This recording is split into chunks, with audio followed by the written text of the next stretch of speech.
Welcome to the Expandable Mind podcast, where I speak to creators, entrepreneurs, and experts in the field about concepts and topics that don't only intrigue me but adds a sense of purpose and value to everyday life. I am Vahin Naka, your host on the Expandable Mind podcast, and in this episode, I speak to Paul Millard. Paul is an author of the Pathless Path, freelancer, coach, and digital creator. If you would like to find out more about Paul and his work, listen to this episode completely or view his website, thinkboundless.com. You can also subscribe to his newsletter, link in the video or podcast description below. I'm going to begin with a little bit of an unorthodox start. But before the audience hears your journey, Paul, can you describe to us what is the default path and what is the pathless path? I think that's a good place to start. I think the default path, as I describe it, is so I take this idea, the pathless path, and I pair it against the default path. And the default path is the cultural script most of us grow up with. We grow up with this idea that do these certain set of things and you will be seen as a good person, or this is like what a normal person does. Go to school, get good grades, get a job, get a house, get married, right? That's the default path. Everyone has a slightly different version of that in different countries, but can more or less tell you without thinking what that is. Yes. The Pathless Path is my book name, of course, but it's also a several-year journey of trying to figure out a different way forward that is not the default path. Right. I think the thing that was challenging for me was that I basically just didn't want to work full time for the rest of my life. I had a sense that there were emergent new possibilities for structuring work and that it was worth trying to experiment with that and trying to find a new way. Along the way, I kind of discovered, I went through my own shift of like cynicism to optimism and like wanting to escape work towards only thinking about what is the work that brings me alive and how am I willing to build a life and pay the costs around it to make that happen. Mm-hmm. Paul, I'm going to shift the conversational flow back to you right after this question here.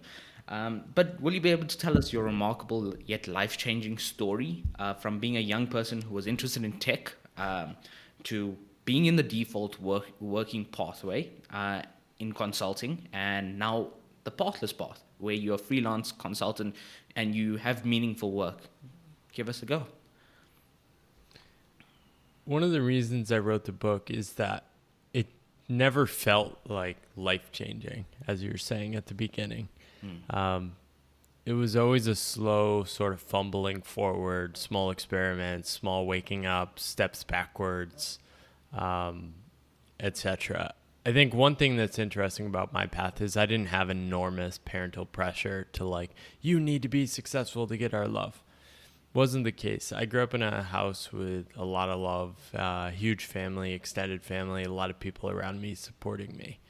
In college, I sort of absorbed the idea that I should pursue these prestigious paths.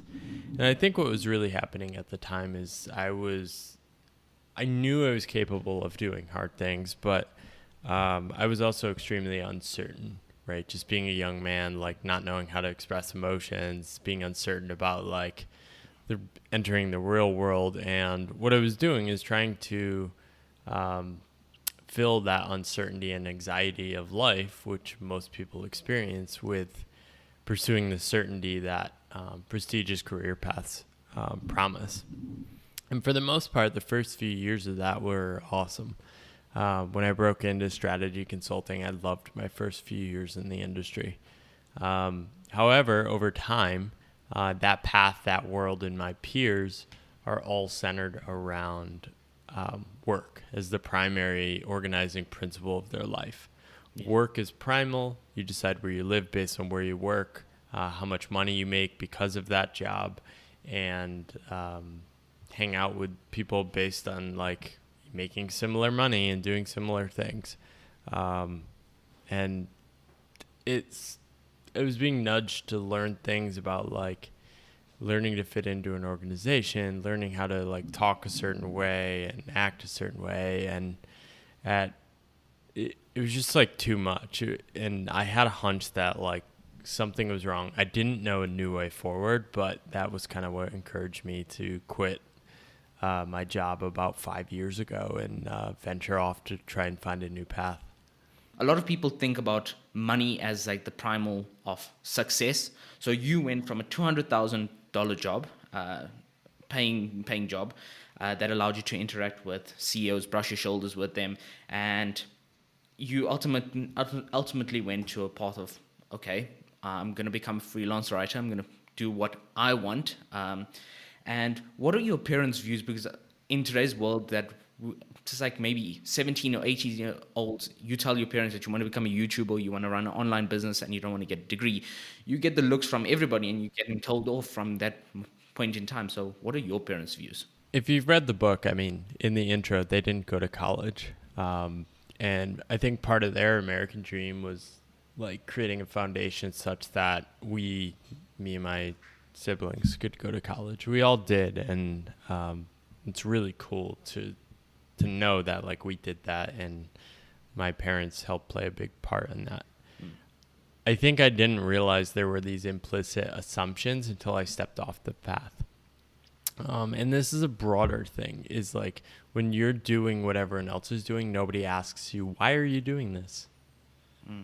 As soon as you step off that path, people are like, why? Why are you doing this? Why don't you just get a normal job? Aren't you afraid of this? And people start mapping all their fears onto your life. So by the time I quit, I was like very confident this was the path for me. I was very surprised to find that like how uncomfortable other people were with me taking this path. My parents have always been supportive, but I think they didn't really understand what I was doing. Yeah. I think if they had to admit it, they'd probably think it was like pretty stupid and silly what I was doing in the first few years of my journey. Mm-hmm. I think since they've seen me like come alive and be energized and be like pretty happy doing this and starting to realize that like their fears of not having certainty are not mine. Yes. Right. And I think a lot of people make that mistake. I'll have people talk to me, and I think a lot of people have this idea that like I should do my own thing. I should carve my own path. And then they'll talk to me and they'll say, well, don't you worry about X. Don't you worry about Y. It's like, no, those are your worries. Mm-hmm. You're mapping them onto me. Yes. Because you're afraid.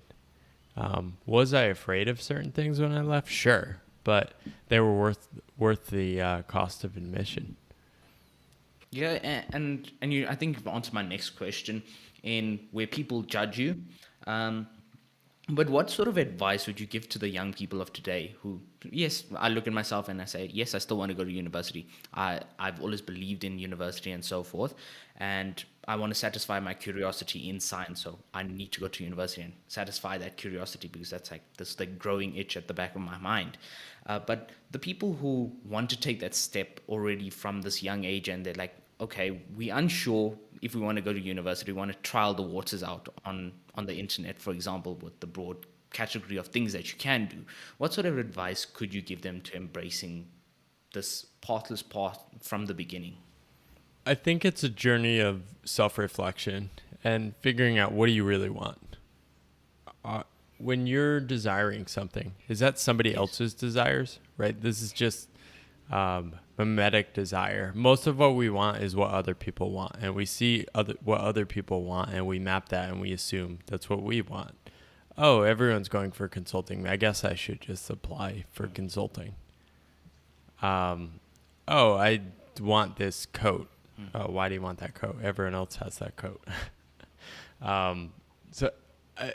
Understanding like how we work can be really helpful. I think one thing that's challenging for your generation is that the visibility of these paths is exponentially larger than it was when I was graduating college. Like I didn't have Instagram, I didn't have podcasts, I didn't have all these things. I had this like narrow, like basically you have to work, and like I wasn't even thinking of anything else. So in some ways I'm jealous of younger people now, but I'm also like, I don't know how I would have handled it. I think I was not mature and self-reflective enough at the college age to like take my own path at all. I wasn't confident enough. That's why it took me 10 years to leave. Looking back, I wish I had like pushed that a little more, maybe left after a few years, but it was still helpful like working in the real world. I've talked to a number of people who have worked for themselves, dropped out of college, and there's always a sort of sadness that I wish I had like at least done a few years in the corporate world or something like that. So if I had to say one thing, it's like, if you are going to embrace an unconventional path, you will likely not want to reverse that. You will likely not want to go back to like the default path. Or if you've like figured out a way to like cover your cost of living on a freelance path, you're not going to want to go back and get a full-time job because the space and opportunity costs in your life is so high. Which is why like I think it's almost pragmatic to like follow that path early on and like learn how institutions work. Try to find a place where you can work with great people that push you. And yeah, build some savings too. But curiosity is independent of where you work. A full-time job is not an identity. It's not a personality, right? And I think the key thing there is basically just lean into the internet, like lean into all the opportunities we have in the world. You can learn anything. I was learning how to do video editing yesterday. It's like such an amazing world we live in. Like this whole meme of don't go to college is silly. Like it's still one of the best places to meet other curious people. And there's usually enough people that you can find great people around you. In creating this podcast, did you find it like fun? I did. I'm having an absolute ball. Yeah, so that, like, I mean, you probably, like, read my book and you're like, oh, Paul's so much wiser than me, smarter than me.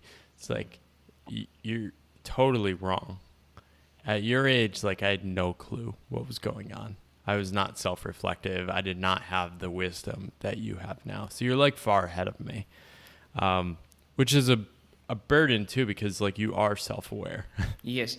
Like my naivety like enabled me to like kind of go on a path where I was able to like earn decent money to like give myself an off ramp. Like I didn't earn enough to like retire. I still have to work and like figure out how to make money. But I think like the important thing is to pay attention to that feeling. Okay, I'm having fun. If from what I've seen over and over, talking to tons of people, if that like, oh, I'm having fun doing this disappears, or you stop doing the podcast or other stuff, that should be the red flag, right? And then you step back and say, okay, what in my environment is undermining my creative energy? Yes. Because that creative energy will pull you forward towards things worth doing. Yes. Now, I don't know if you can make money doing a podcast. I don't know if you can make money doing any of those things. But if that energy dies to people that feel like they need to create, do things, connect with other people, it can feel terrible when that energy disappears. Yes. And I think that's what happened to me is like I had all this creative playfulness from like playing on computers and making web pages when I was younger that sort of just disappeared. And my current journey has been like, oh, how do I reawaken that? Also, one of the major questions that I was going through when I was reading a book is money. It's like the ultimate determiner of everything that we do today. But you left the secure job. You left the default path, which offered you certainty, a good paying, a 401k retirement plan, and so forth, to embrace a path that you don't know if you have a steady income. If that's correct, Paul, you can definitely correct me. I don't know. I don't have that experience, but that uncertainty, how did you deal with it? Yeah, it's really hard and it feels terrible. Thank you for being honest. That's the short answer. I haven't had a steady income and I'm constantly dealing with financial insecurity and being afraid. And I see some of my like business school classmates like buying basically really nice homes and really cool places, and I'm like, am I an idiot? Am I stupid for doing this? Um, and then I just kind of check in with myself and say like, oh, I'm actually like really happy. I feel connected to myself in a way I didn't before. Um, Maybe I could lean back in the direction of like wanting to make money more, but I really like this like slow and steady journey I'm on. I feel like I'm in like a completely different career. Like the first 10 years after college feel like an alien to me. Like I don't know who that person was. And like I feel like I'm starting over from scratch. And so I mean, I share my income in multiple places, but like the first 5 years, it was like 40 grand. Then I stopped freelancing. Then it was 20 grand. Then it was 30 grand. Then it was 40 grand. Then last year it was like slightly more. So I'm starting to like build momentum. But if I calculate, I've probably missed out over the past 5 years in like $1 million of income. Okay. which And how which do would you have like feel? solved my financial problems forever, but like for me it's not worth it. Like the creative space and time I've had over the past years is worth way more than that at a like spiritual level. Okay. And I think that's a very vital point that you brought up. Mentally, I'm formulating and I'm coming on with it as that you chose your happiness over money. And most people of today, especially um, how we, how we think or work, especially when we're at school, it's like, "Oh, I'm going to become a doctor because I'm going to earn a six-figure salary. Yeah. I'm gonna, yeah, it's buying that fancy house, fancy car, having a Ferrari in the garage, Then what? having two kids. Yeah, and that's the mentality everybody has. I think it was in your book you named it the achievement narrative, where you're constantly chasing um, your success. It's like something's never enough, and that's where I think you've mastered it. I don't know if you mastered it, Paul, but you sound like a person of self-reflection, and you are probably a person of self-reflection and so forth. But how did you actually overcome that thought of, okay, I'm happy where enough is enough. I'm happy where I am. Where did that? How do you actually achieve that? I think it's hard. I think one thing I read about is that I think a lot of people want to like escape the pressures of the default path. You can never really do that. It's very I'm very aware at all points that I'm living in a world dominated by the default path and that kind of thinking. So like almost all the time people are like, don't you worry about X, don't you want this, don't you want this, don't you think your life should go like this, right? So I'm constantly reminded that like, oh, this is how everyone else thinks. I think a couple things is one, just like relentlessly reflecting on what I really want and then trying to line my life up like that and then experimenting. I think two, I've found a partner, my wife, who is like very much aligned with what with like what I want as well. So like I have that approval, at least at the local level. And yeah, it's hard. I still doubt myself, but I am just like very content. I think we almost gaslight ourselves. There's this Yes. chronic self-gaslighting of people who have reached some success. It's like, I know I shouldn't complain because I have a good job. It's like, nope, you're human. You're allowed to complain and you're allowed to experience suffering. Like, it's that distancing, which is like, oh, I'm not allowed to feel these things because I have X, which makes people blind to like what they really want, right? Yeah, and I think you brought up another important point about having a supportive partner. And Paul, be free, you're free to tell me to get lost in another way. But how important has your wife been in your journey on the pathless path? Like, is it important that you have that motivation and support system? Uh, do you think you would have still been on the pathless path if you had somebody that did not embrace your spirit? So I didn't go searching for that, right? When I left my job, I was single. I met her in a time when I was like leaning into the uncertainty. And I was really, I basically met her at the moment when I was like really stepping into like, what if I really just like own this uncertainty and not knowing what I was doing? I wasn't earning money at the time. Like I had like shifted away from freelancing. I couldn't find work because I was working abroad. I was very insecure about money. I was like cutting my costs. And like I met her at that time and I was telling her why I was doing these things. And she was like instantly on board. Like we just saw the world in a similar way. So like that is definitely reassuring. Um, she likes to deny credit. But I think meeting her gave me a like strong foundation to actually shift away from like this naive, I'm just going to extend my runway as long as possible and just kind of like float towards like, okay, I'm going to like commit to things. After I met her, I started like building and creating much more consistently, writing, creating my online course. And within that next year, like all my stuff started to take off. So I think there is something to like that foundation of finding others. But you can also, like, I write about this, just like finding the others who are on a similar journey, asking similar questions is vital. So you can find those through the internet. You can find them through reading books about people who are thinking in similar ways. For me, early on, it was like Seth Godin, Tim Ferriss, people like that. Later, people like Rebecca Solnit, Rolf Potts, David White.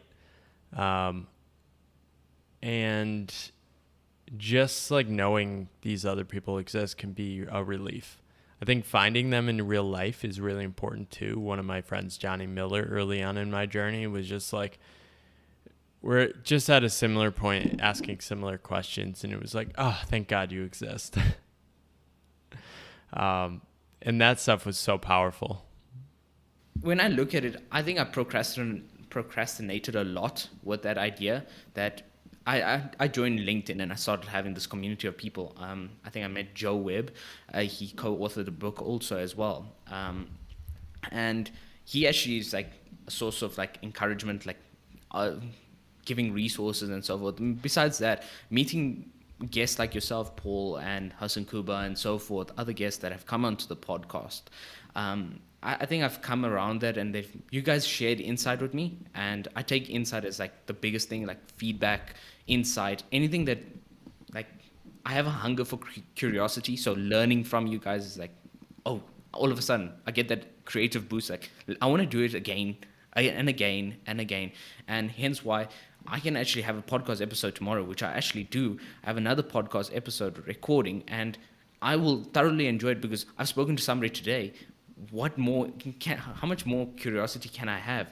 And on the path of procrastination, or on the topic of procrastination, when you're moving from job to job, would you consider that procrastination in your mind? Yeah, I was chasing this idea of once I find the perfect job, I'll be set.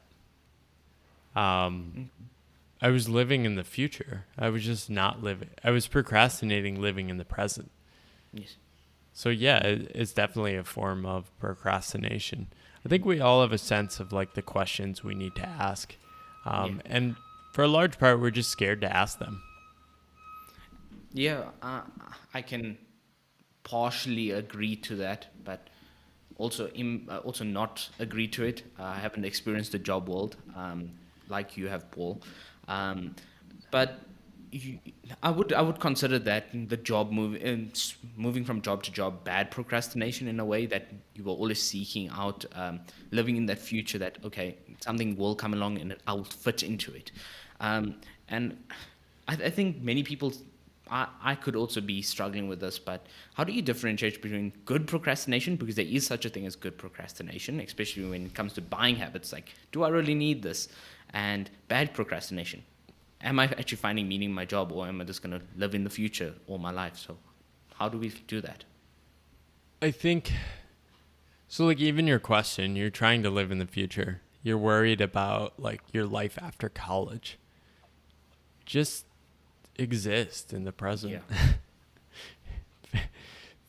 Figure out how to enjoy college, find things you like doing, find people you like being around, and like just focus on that. Like the rest will take care of itself.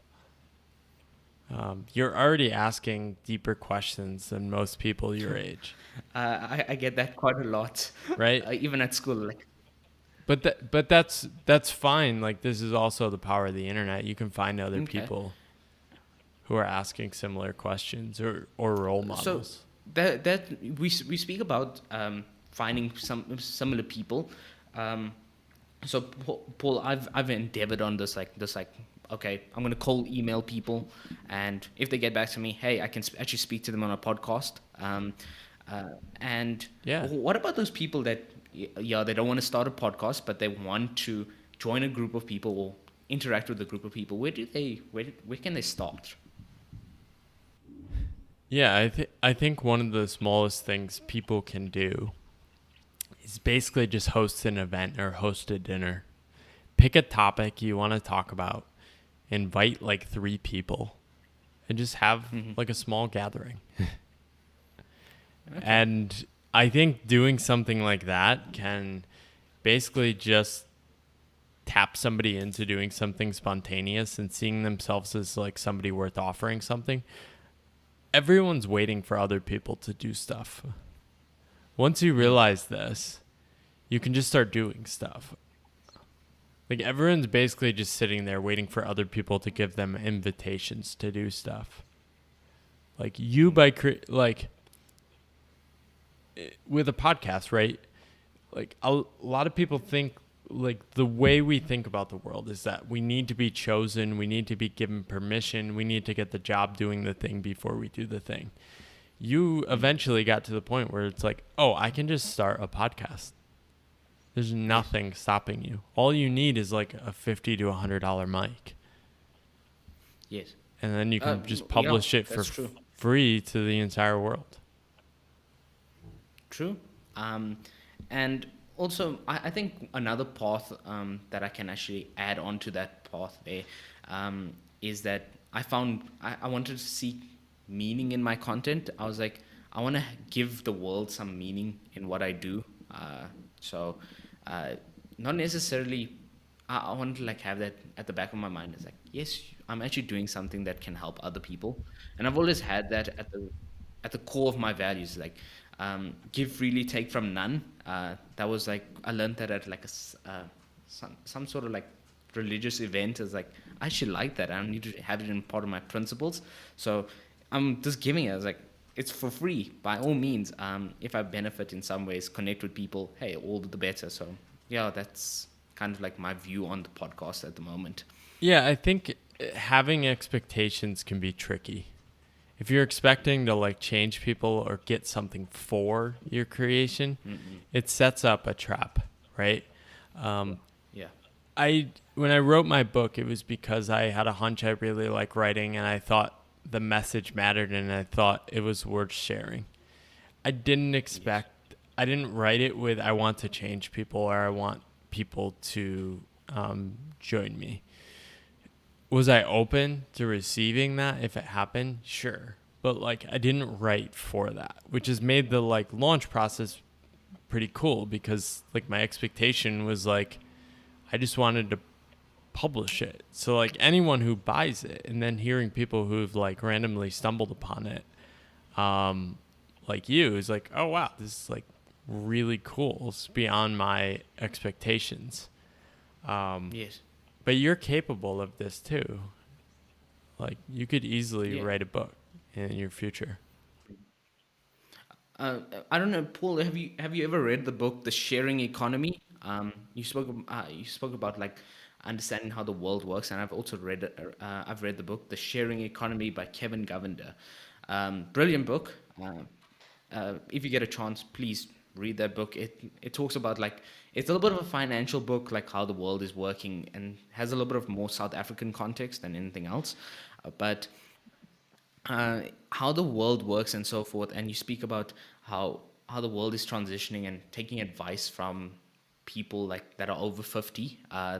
Do they really understand? I can take my mom's kind of in the world of tech, so I'm glad for that. But my dad is a little bit still old fashioned, so I kind of agree to a certain degree that there's some people that kind of understand. Like, I got my grandfather that can watch YouTube, and if he's watching YouTube, he has like so much of passion in watching YouTube that if somebody's calling him, he swipes out the phone call. I was like, why are you doing that?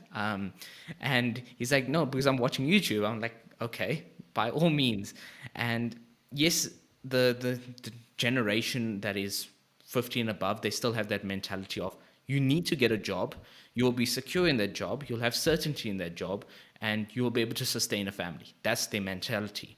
Whereas our generation has changed that mentality. It's like, yes, we still need a job, but at the same point, this is how my thinking is currently. I still want to embrace my curiosity, fulfill it, and experiment. Experimenting is my ultimate thing. It's gonna only fulfill my curiosity, that little bit of like teeny little itch in you. So yeah, and that's where I come to your breaking point. Understanding when your breaking point comes. When did that breaking point come for you, from you, Paul? Like, in terms of like, okay, I'm done with this job. I'm. You guys can go all get effed in other words, because I want to embrace my creative spirit. So I think even that story is something people imagine happens. It wasn't like Yes. that. Like, my story is a slow waking up, small experiments, questions that were seated in my mind, and just more time on my path. Basically, I was like upset at my manager, but like I had annoying managers for years. I had reached a point where like the upsides of remaining on my path just weren't there anymore. And I talk about this equation of trading certain discomfort, my job kind of sucks, for uncertain discomfort.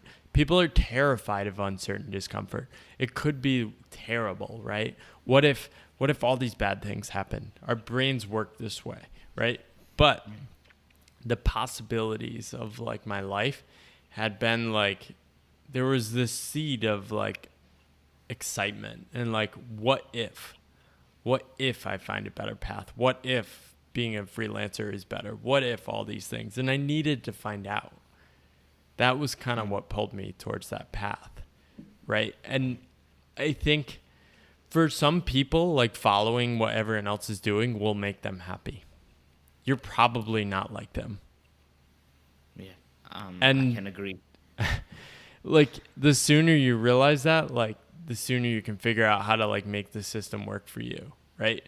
If people are telling you you should do what I did, they're not caring about you. Like, they're not like trying to figure out who you are, right? They're projecting their own fears of not fitting in onto you. Yes. Right? And it's not like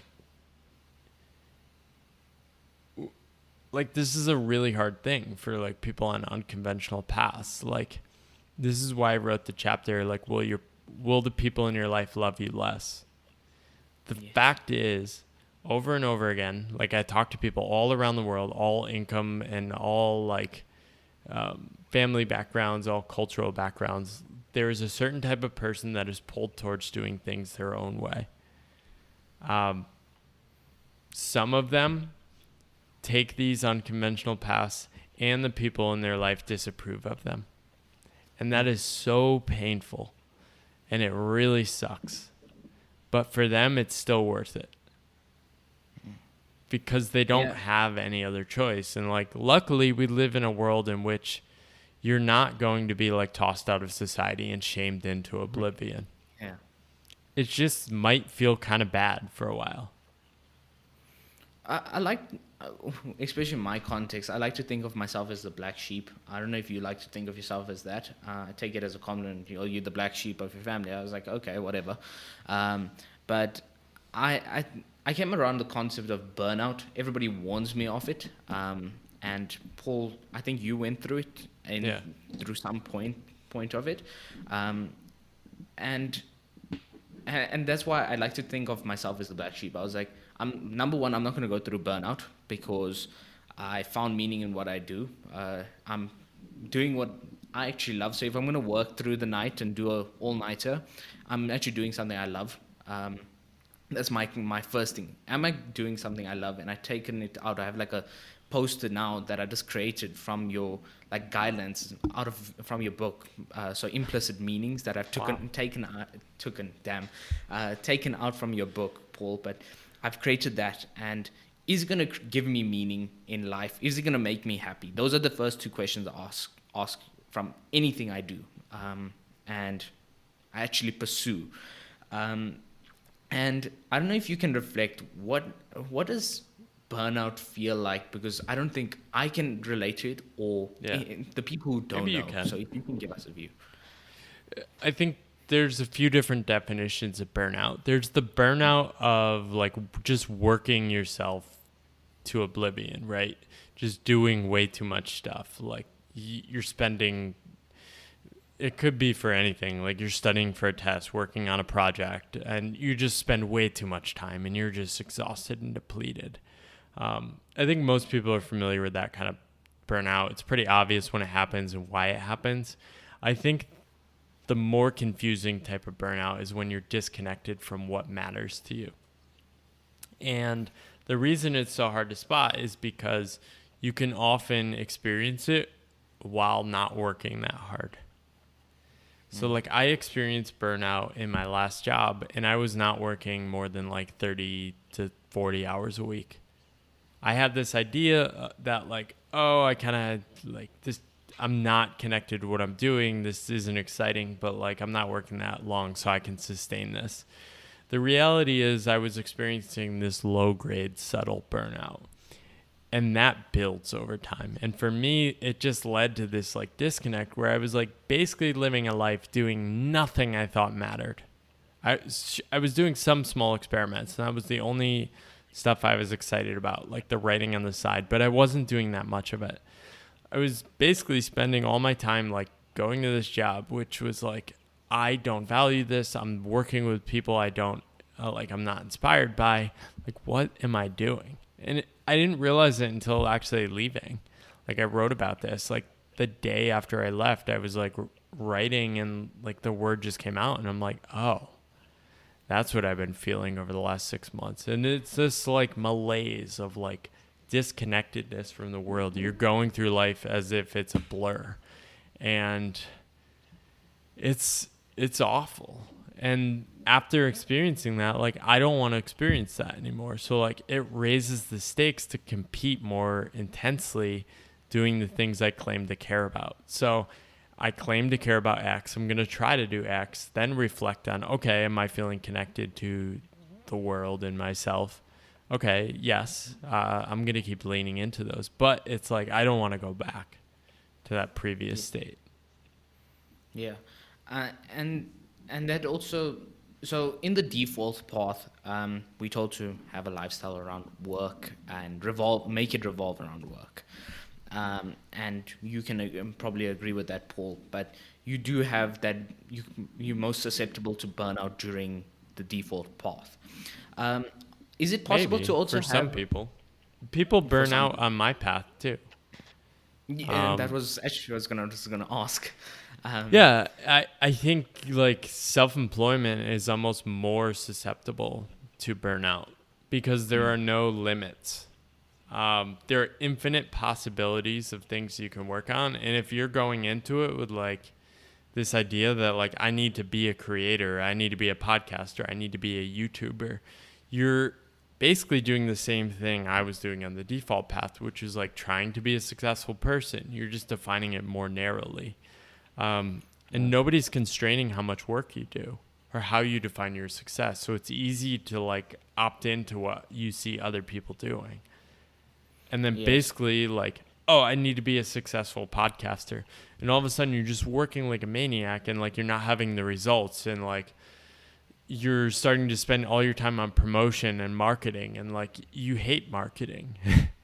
And you're Yes. like doing all these things you hate, right? So I think for me on this path, like I didn't want to experience burnout again. So I've been very slow and methodical. My podcast is not successful. I've grown it very slowly. I don't promote it. I talk only to people I'm excited to talk about. I don't aim for like, oh, I need big names in my podcast. Because the first 5 episodes were just a test. And I wanted to figure out if I wanted to do more. What I learned in those first 5 were like, oh, I like interviewing people. I like talking to people too and connecting with them. I'm going to just keep doing it with those 2 goals. And that's it. Uh, yeah.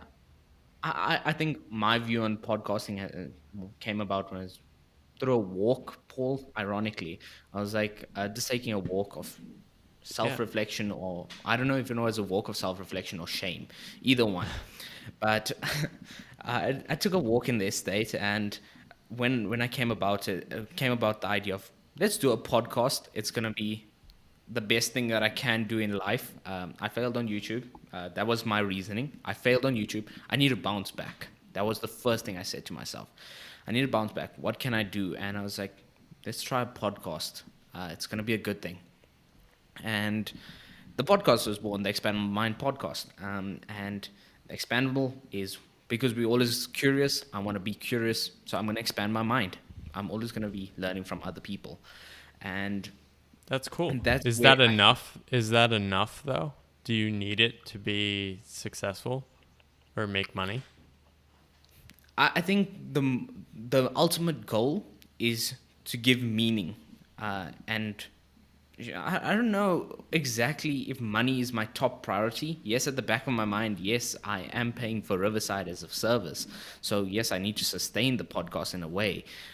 To create really good content. So my philosophy, and when I had a personal trainer, our motto was quality over quantity. So I will give you the most amount of give you the quality content that you look for, but I'm not going to revolve around making $1,000 or something like that. I want to give you the quality for something that somebody else will charge you for, because I'm just that type of person. So that's my But ultimate goal. how are you going to know you get that? I really don't know. I haven't actually thought of it in that way, and I'm thinking about it now as we speak, Paul. That how will I actually know if I get that? And maybe you could help me out with that. How will I actually know? I don't know. Nobody gives me feedback on my podcast, really. I don't hear much feedback. So, like, what I'm saying is, like, I think you need to be very careful of, like, having these expectations of doing something Yeah. for something. You need to define what's enough, That and yeah. define it very clearly. And if you want stuff, if you want your podcast to give you certain things, you need to be willing to pay the cost for that. You need to be willing to pay the cost for like it potentially not happening and like feeling bad about that. Or you need to be willing to pay the cost to like do things you might not want to do to get what you claim to want. But it's all a Yeah. test, and you just need to test these things. Yeah. So I've always thought of like the podcast is my front for my business at the end of the day. So the Expand Mind is like the ultimate business, and then the podcast is just the front. So I thought of it as a test. If it works out, hey, all good. But what does works out mean? Um, in terms of like the podcast has an audience, it's able to get feedback in a way. Again, I did not define what enough was, and I'm realizing that now. Yeah. Through speaking with you, I haven't defined what enough is, because will I ever know? But But you when can. it I came, mean, you can just define that as like things that matter to you. Oh, I'm having meaningful conversations and I learned something. Is that enough? Do I want to keep doing that? Maybe. yeah, But like, Yes, I do want to keep on doing that. So I want to carry on making more connections. I want to have carry on speaking to people, curious minds just like myself. I want to make some money at the end of this year. Also, a goal in mind. nice. So yeah, that's. I think I've just defined my enough now in Yeah, I some mean way. that's actually much higher than my aims of my Yeah. own podcast. Like I would not want to like define success as like making money because I don't know how to make money with podcasts yet, and like I don't know how to grow it without sacrificing things I don't want to do. Okay. So like Yeah. that would scare the crap out of me if those were my goals. For me, it's just Um. like meaningful conversations, and that's enough. Yeah. Uh, uh, you know, I think one of the things is that I want to have this when I'm in university. Also, I want to have these conversations, Nice. and it must be on my own strength. So yes, I've asked a philanthropic arm of an organization, Crimson Youth Fund, for a portion of money to help me out with like starting this up and so forth, because I wanted to have quality content. I wanted to invest in quality tools to help me produce this content. So Zoom lags and so forth. Yeah. So Riverside actually gives me the best quality, and I've Yeah. been editing my podcast. So something I've been learning myself, audio editing, and which is great. Cool. Is So that enough that just to be learning? I enjoy video editing way more. When I was creating YouTube videos, I enjoyed video editing. I even bought Final Cut Pro. I've been editing the the podcast video episodes on it, but it's not the same as creating a YouTube video. So I do have video editing skills, but audio editing is not my favorite. I've been learning it because uh, it's not like on top of my list, not 100% like, oh, it's going to give me the ultimate satisfaction. I can't sit all night to just like thinking about doing audio editing. No.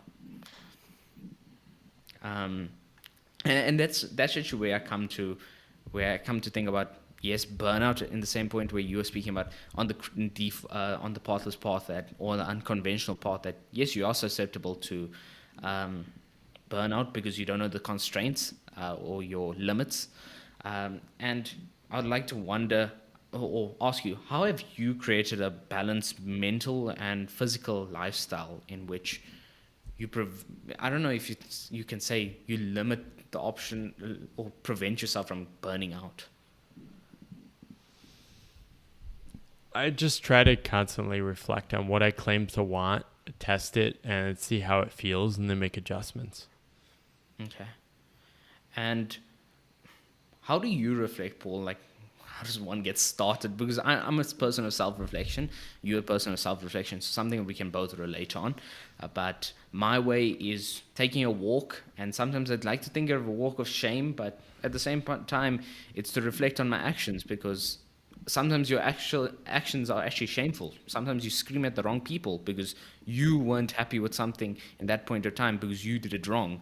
And so I think of it sometimes a walk of shame or walk of self-reflection. How do you self-reflect, Paul? Yeah, I think also like I think I read about this in the book. Like I would almost reframe that shame as like guilt. Like and the guilt Mm. is like, oh, I want to do better. I want to be a better person. Shame is like doesn't have an end point. It's basically like I am a bad person. And it can just make Okay. you feel terrible and tend you to like do things you don't want to do, right? Self-reflect, yeah, walking, writing is my biggest mode. I often, like, if I discover reflection exercises, I like doing them, like Tim Ferriss's fear setting. In grad school, I wrote like this essay of like, what do I want to be as a leader? And I'm always just trying to do these things, designing your life, 5-year plans I've done, values exercises, all sorts of stuff. And now we come to the final topic, Paul, because I think I've exhausted you for questions today on my path. But taking risks. You left a job, and as you stated before, it was a thing that was slowly progressing. It was coming over time. It wasn't an immediate thing. So that fantasy from Hollywood movies that come in, that they just quit their job and all of a sudden next day they're building a business. It was not that. You took that risk and you had uncertainty, a lot of it. For people who want to embrace that, okay, I want to take a risk. How do you suggest that they do it? Testing. Testing. Okay. Yeah, it's if you want to like quit your job and be a freelancer, take a freelance client before you quit your job and see how it feels. See if you like it. Okay. Ultimately, you can never fully know until you step into it. But most decisions in today's world are reversible. You don't have to go all in. If you want to travel full time, you can do a 1 month experiment and see if you like traveling for a month. And that will give you most of the information about what to do next. I think people look at everything as an all or nothing decision. And it's a lie we tell ourselves. Okay. Paul, I've exhausted all my questions for today with Awesome. you. I've really enjoyed talking to you, reflecting with you. I thank you for asking questions that made me think as well. But before we end off, we have the traditional Expandable Mind rapid fire questions. And you can either answer this in one word or one sentence. But there's maybe one or two that can be answered in more, but expand as much as you like. So, rapid fire question number one. Tell us about 3 of the most influential people in your life and how they've impacted you. 3. Wow. I think my grandfather for sure. I've only known him until after he retired, but he really put family first and like built his life around that. And that definitely inspired me. I think my mother is just somebody that has always served other people and looked to help other people and put that first in her life. And then third, I might say like somebody like Seth Godin. I think the theme in these is people putting things other than work primal in their life. I think Seth Godin putting creativity and protecting that energy in his life first is really inspiring for me. Okay. Question number 2. If you could go back to your 18-year-old self, one piece of advice, what would it be? Yeah, I would not give myself the advice to go on the Pathless Path sooner. I would tell myself to write. Okay. That's it. I would say lean into writing. Okay. And because I think it's not about quitting your job or not quitting. It's about finding that stuff worth doing. And writing was something that, if I look back, I'd done it a few times for fun in college, but not enough. I wish I had like cultivated that earlier. Like just write. That would be my takeaway. And like the writing will lead me to the other things. Maybe sooner, maybe not, maybe different paths, but like, I don't know. I liked working in consulting early in my career. Those 2 years at McKinsey were incredible. I loved it. But yeah, I wish I had started writing earlier. Okay, writing. My mistake. But I really thought that it would be the Pathless Path from early on. No, I wasn't I ready. I was not as mature as you were. Not even close. I have I'm a lot to serious. learn. Like, I didn't have the wisdom. I was very naive. I was very insecure, not very self-reflective, very scared of the world. Okay. I don't think I'm gonna endeavor on the Pathless Path as yet.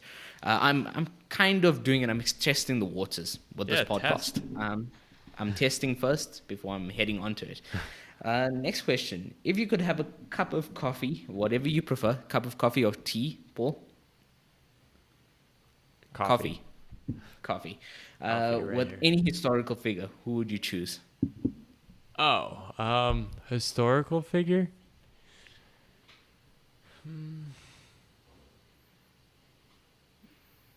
I don't know. It'd probably be like some family member, like a great great grandparent I never met. It'd just Okay. be Ah, it'd just be cool to like meet some of them. okay. Then you're the first person that actually wants to meet their own like great great grandparent.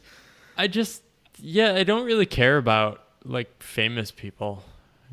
Okay. Even like That living, like I'm friends with people who do have some like fame now, but I only like them because they're like hyper curious. It's not about like I don't know. Fame is overrated. Gotcha. What's your biggest failure, and what did you learn from the experience? I think my biggest failure was like I think when I was younger, I just like failed to like self-reflect and like ask these harder questions. And I Okay. think that probably came out in me being cynical, me being like not the greatest person to people in my life, as early as I could be, right? Um, Yes. but yeah, I don't know. Like, I mean, I could come up with like surface level stories of like business failure, but like, I don't know. Okay. It's so dependent The, on your environment. it makes sense, yeah. And last question, Paul, and then I'm completely finished. And if you have any questions for me, I'll be able to answer it for you. What is the most important lesson you've learned over your journey?